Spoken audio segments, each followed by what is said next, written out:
ఇది విజయ్ మళ్ళీ ఇంకొక పెళ్లి చేసుకోబోతున్నాడు. అంటే వాళ్ళ అమ్మగారు ఇంకొక పెళ్లి చేస్తా ఉంటుంది త్రిషతోని. ఉమ్. దీనిపై మీ అభిప్రాయం ఏంటి?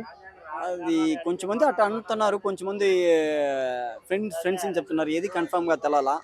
చూస్తారు విజయ్ సార్ అయితే డిసిషన్ ఆయన ఆ వ్యక్తితో మనం సపోర్ట్ చేసాం కావాలా. ఆయన పర్సనల్ లైఫ్ ఇది. ఆయన పర్సనల్ లైఫ్ చాలా ప్రాబ్లమ్స్ ఉంటుంది. ఆయనకి ఏది మంచి డిసిషనో ఆయన అది మనం అక్సెప్ట్ చేసినా కావాలా. సో అందుకోసం ఆ రాంగ్ డెసిషన్ వదిలేయండి. మా లాంటి యంగ్స్టర్కి లైఫ్ ఇవ్వండి. మా చూడండి కొంచెం తిరిషా మేడం, ఇది తిరిషా మేడంకి రిక్వెస్ట్గా పెట్టుకుంటున్నా. ఓకేనా? కొద్దిసేపు చట్టపరంగా మాట్లాడుకుంటే వాళ్ళ మొదటి భార్యకి ఇంకా డైవర్స్ ఇవ్వలేదు. డైవర్స్ ఇవ్వకుండా ఇంకొక పెళ్లి అయితే చేసుకోకూడదు కదా. అవునవును. దీనిపై మీరేమంటారు? అది ఇంకా అఫీషియల్గా అనౌన్స్ అవ్వాలా.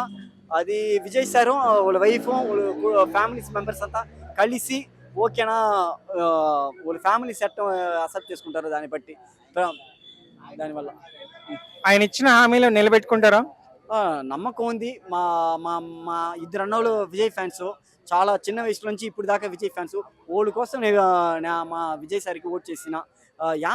ఒక గ్రేట్ అంటే విజయ్ సార్ డబ్బులే ఇలా ఈ ఎలక్షన్కి ఒక్క పైసా కూడా ఇలా చాలా జనం వాళ్ళకి గెలిపించారు.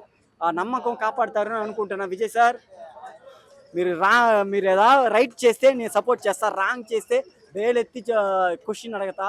తెలుసుకొని నా పేరు దేవా, తమిళనాడు గుమ్మడిపుండి. ఊరికే వదలను.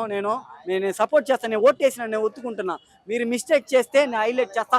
మీ పార్టీ మెంబర్స్ ఎవడో మిస్టేక్ చేస్తాం నేను హైలైట్ చేసి అది ఇది చేస్తా.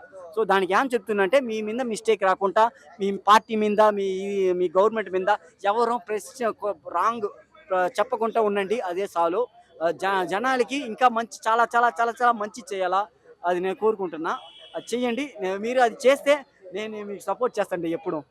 మీరు సపోర్ట్ చేయకపోతే నేను ఎప్పుడు మీకు అగైన్స్ట్గా ఉంటా. ఓకేనా?